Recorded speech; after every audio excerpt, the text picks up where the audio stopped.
Everyone, आज के इस लेक्चर में हम डिस्कस करेंगे न्यूक्लियोफिलिक सब्स्टिट्यूशन रिएक्शन के बारे में, जिसमें हम मेनली यहाँ पे SN1 और SN2 रिएक्शन को लेने वाले हैं।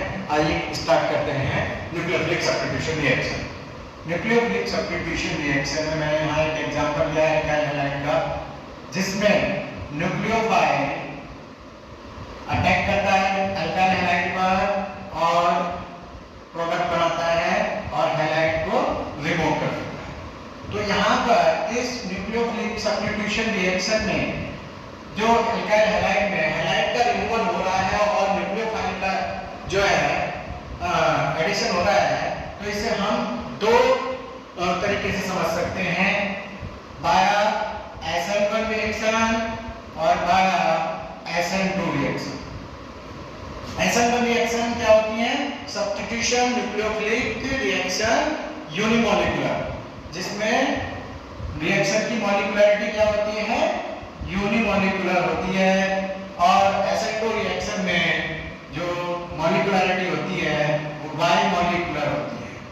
मींस ये हम आगे भी डिस्कस करेंगे वो यूनिमोलिकुलर और बाइमोलिकुलर क्या होता है। तो यहाँ पर अभी हम ले रहे हैं SN1 रिएक्शन। SN1 रिएक्शन दो स्टेप में होती है। फर्स्ट स्टेप में एल्काइल हैलाइड से कार्बोकेटाइन का फॉर्मेशन होता है और नेक्स्ट स्टेप में न्यूक्लियोफाइल कार्बोकेटाइन पर अटैक करके प्रोडक्ट बना लेता है। जो फर्स्ट स्टेप होता है वो रिवर्सिबल होता है और स्लो स्टेप होता है और जो सेकंड स्टेप होता है वो फास्ट स्टेप होता है।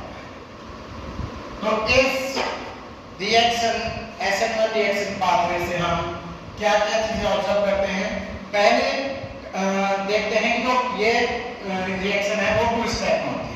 पहला स्टेप स्लो स्टेप होता है, दूसरा स्टेप जो होता है वो फास्ट स्टेप होता है। तो इसे हम इसलिए क्या कहते हैं? Two step reaction. Two step reaction बोलते हैं। सेकेंड, इसमें कार्बोकेटाइन का फॉर्मेशन होता है,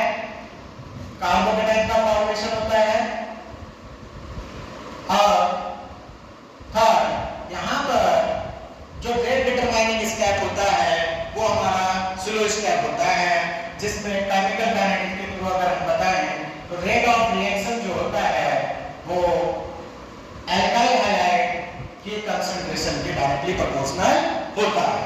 और यहाँ पर ऑर्डर कितना होता है इस रिएक्शन का? ऑर्डर होता है 1, क्योंकि ये एलिमेंट्री रिएक्शन है तो इसलिए इसका ऑर्डर और मॉलिक्युलरिटी दोनों क्या होते हैं आपस में इक्वल होते हैं। ऑर्डर की वैल्यू भी 1 होती है और मॉलिक्युलरिटी की वैल्यू भी क्या होती है? 1 होती है। नेक्स्ट पॉइंट जो है इसमें ROR इज डायरेक्टली प्रोपोर्शनल होता है stability of carbocation. Stability of carbocation means carbocation की स्टेबिलिटी जितनी ज्यादा होगी उतना ज्यादा रेट ऑफ रिएक्शन होगा। इसको हम इस तरह से भी समझ सकते हैं कि टर्शरी कार्बोकेटाइन की स्टेबिलिटी ज्यादा होती है, तो इसीलिए इसका ROR भी क्या होता है? ज्यादा होता है सेकेंडरी से, और सेकेंडरी की ज्यादा होती है प्राइमरी से। जैसे फॉर एग्जांपल यहाँ पर मैं ले रहा हूँ ये टर्शरी कार्बोकेटाइन, इसमें आप देख सकते हैं कि यहाँ पर 3 मिथाइल ग्रुप लगे हुए हैं टर्शरी कार्बन से और दूसरा यहाँ पर अल्फा हाइड्रोजन भी हमारे 9 है। तो I effect plus I effect और हाइपर कॉन्जुगेशन की वजह से जो टर्शरी कार्बोकेटाइन है इसकी स्टेबिलिटी प्राइमरी सेकेंडरी कार्बोकेटाइन से ज्यादा होती है। सिमिलरली प्राइमरी कार्बोकेटाइन की स्टेबिलिटी कम होती है एज कंपेयर टू सेकेंडरी और प्राइमरी। इसीलिए जो रेट का ऑर्डर होता है और स्टेबिलिटी का जो ऑर्डर होता है वो सेम होता है। यहाँ पे जो टर्शरी कार्बोकेटाइन की स्टेबिलिटी है वही इसका रेट भी होगा। नेक्स्ट जो स्टेप होता है, नेक्स्ट जो पॉइंट है इसमें वो है rate of reaction of alkyl halide के रिस्पेक्ट में अगर हम देखें तो Ri, RCl, RBr, RCl और Rf के बीच अगर हम कंपैरिजन करें तो इसमें सबसे ज्यादा रेट किसका आएगा? निकल के Ri का रेट सबसे ज्यादा निकल के आएगा। ऑर्डर कुछ इस तरह से होगा बिकॉज ऑफ आयोडीन का जो साइज होता है वो कार्बन के कंपैरिजन में ज्यादा होता है और इसी वजह से वहां पे क्या होता है, जो कार्बन और आयोडीन के बीच में बॉन्ड बन रहा है वो वीकर होता है एज कंपेयर टू जो कार्बन बॉन्ड बन रहा है कार्बन और क्लोरीन के बीच में जो बॉन्ड बन रहा है, क्योंकि क्लोरीन का जो साइज है यहाँ पे छोटा है और कार्बन का साइज भी कंपैरेटिवली उसके सेम होता है ऑलमोस्ट। तो इसी वजह से यहाँ पे जो RF में बॉन्ड बन रहा है वो स्ट्रॉन्ग होता है और RI में जो बॉन्ड बनता है वो वीक होता है। दैट्स व्हाई यहाँ पे कार्बन डाइऑक्साइड का फॉर्मेशन जल्दी हो जाएगा और यहाँ पर अगर एल्काइल हैलाइड की अगर मैं बात करूँ तो फॉर्मेशन क्या होगा, डिक्रीज होता जाएगा फॉर्मेशन का ऑर्डर। नेक्स्ट पॉइंट जो है SN1 रिएक्शन में वो है यहाँ पर रैसिमिक मिक्सचर का फॉर्मेशन।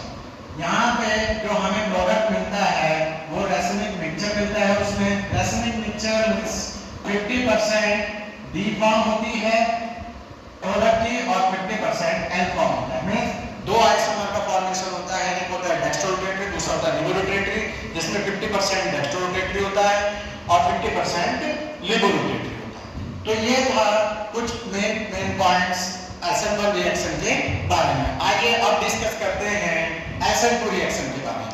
तो SN2 रिएक्शन हमारी सिंगल स्टेप रिएक्शन है। पहले तो मैं आपको ये बता दूं कि SN2 रिएक्शन जो है हमारी वो सिंगल स्टेप रिएक्शन से कुछ इस तरह समझ सकते हैं कि एल्काइल हैलाइड में जो न्यूक्लियोफाइल होता है वो अटैक करता है और ट्रांजिशन स्टेट का फॉर्मेशन करता है, ट्रांजिशन स्टेट का फॉर्मेशन करता है। इस स्टेट को हम बोलते हैं ट्रांजिशन स्टेट, ट्रांजिशन स्टेट, जहां पर जो न्यूक्लियोफाइल और एल्काइल के बीच में बॉन्ड फॉर्मेशन हो रहा है, साइमल्टेनियसली एल्काइल ग्रुप और कार्बन और हैलाइड के बीच में बॉन्ड का बॉन्ड ब्रेकिंग हो रहा है। ये प्रोसेस साइमल्टेनियसली होता है और एट द एंड आपका न्यूक्लियोफाइल रिमूव हो जाता है और यहाँ पर एल्काइल हैलाइड रिमूव हो जाता है और न्यूक्लियोफाइल जो है एल्काइल ग्रुप के साथ जुड़ जाता है और इस तरह से जो हमें प्रोडक्ट मिलता है उसमें हमें बाइंडर इन्वर्जन देखने को मिलता है। मींस अगर यहाँ पे आपका एल्काइल हैलाइड का अगर आपका यहाँ पर एल्काइल हैलाइड आपने L फॉर्म ली है तो यहाँ पे D फॉर्म बनेगी और अगर यहाँ पे आपने एल्काइल हैलाइड D फॉर्म ली है तो यहाँ पे L फॉर्म बनेगी। अब इस SN2 रिएक्शन के मेन पॉइंट्स क्या हैं वो डिस्कस कर लेते हैं। मेन पॉइंट जो है यहाँ पर सबसे पहले जो रिएक्शन होती है SN2 वो सिंगल स्टेप में होती है, वन स्टेप में होती है, वन स्टेप रिएक्शन है। दूसरा जो पॉइंट है इसमें वो है कि यहाँ पे ट्रांजिशन स्टेट का फॉर्मेशन होता है, यहाँ किसी इंटरमीडिएट का फॉर्मेशन ना होके ट्रांजिशन स्टेट का फॉर्मेशन होता है। नेक्स्ट यहाँ पर जो रेट लॉ इक्वेशन बनती है इस रिएक्शन का जो रेट होता है वो होता है एल्काइल हैलाइड की कंसंट्रेशन इनटू न्यूक्लियोफाइल। मींस दोनों ही इस रिएक्शन जो रेट ऑफ रिएक्शन है SN2 का उसमें दोनों की ही कंसंट्रेशन इन्वॉल्व होती है, एल्काइल हैलाइड की भी और न्यूक्लियोफाइल की भी। तो यहाँ पर आप देख सकते हैं रेट लॉ इक्वेशन से कि जो ऑर्डर ऑफ रिएक्शन है of this elementary reaction equal to क्या है 2 है और मॉलिक्यूलरिटी भी क्या है यहाँ पर 2 है। मॉलिक्यूलरिटी भी क्या है यहाँ पे 2 है क्योंकि RX का एक मॉलिक्यूल पार्टिसिपेट कर रहा है रिएक्शन में और न्यूक्लियोफाइल का भी एक ही मॉलिक्यूल पार्टिसिपेट कर रहा है। तो 1 + 1 कितना हो गया 2 हो गया और ऑर्डर भी आप देख सकते हैं 1 यहाँ पे है 2 यहाँ पे है तो 1 + 1 क्या हो जाएगा 2 हो गया। नेक्स्ट पॉइंट रिएक्शन का जो रेट है वो बेसिकली कार्बोकैटायन की एल्काइल हैलाइड के टर्शियरी एल्काइल हैलाइड और प्राइमरी एल्काइल हैलाइड और secondary alkyl halide primary alkyl halide के स्टेरिकली हिंड्रेंस के इनवर्सली प्रोपोर्शनल होता है। स्टेरिकली हिंड्रेंस के इनवर्सली प्रोपोर्शनल होता है। फॉर एग्जांपल अगर आप टर्शियरी एल्काइल हैलाइड ले रहे हैं तो यहाँ पर आपका टर्शियरी एल्काइल हैलाइड का जो रेट होगा वो कम होगा, प्राइमरी का उससे कम और सबसे ज्यादा जो होगा वो प्राइमरी का होगा। कुछ इस तरह से भी इसमें देखा सकता हूँ कि जैसे फॉर एग्जांपल अगर आप देखें ये मैंने यहाँ पे लिया हुआ है tertiary alkyl halide, tertiary alkyl halide, then secondary alkyl halide, secondary alkyl halide, और ये है हमारा प्राइमरी एल्काइल।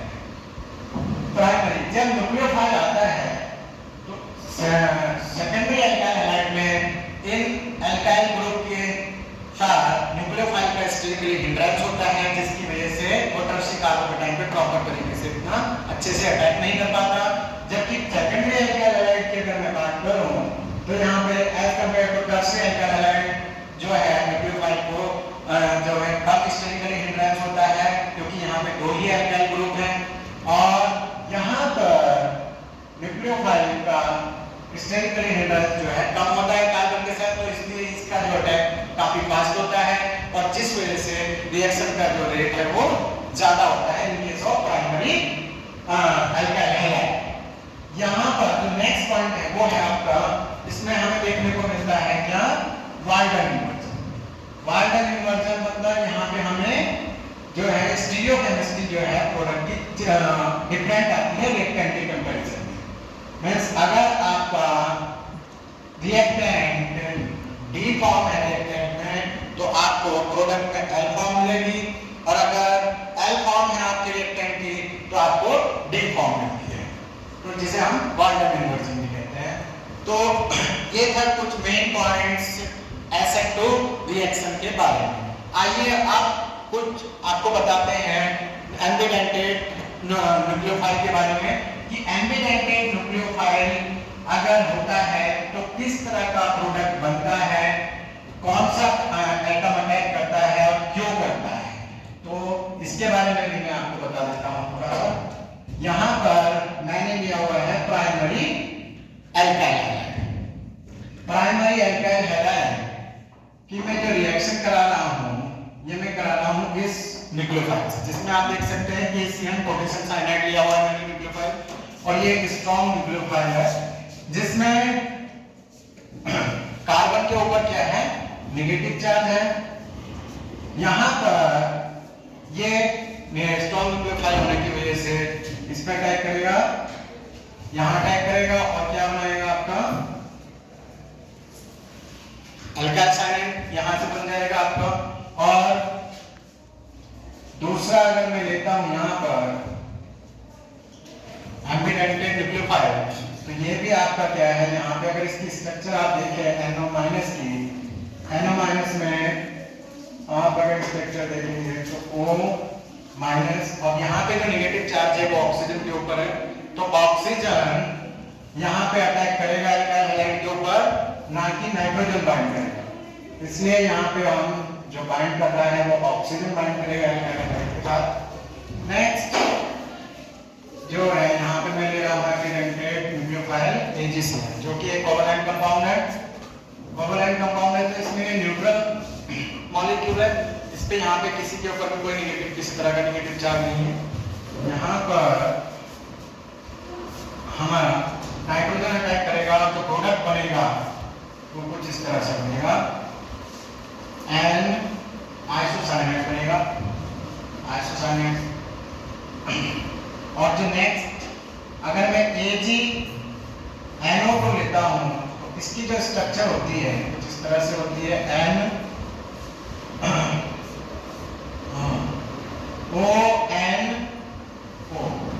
यहाँ पर आप देख सकते हैं सभी एटम जो है क्या है, न्यूट्रल है।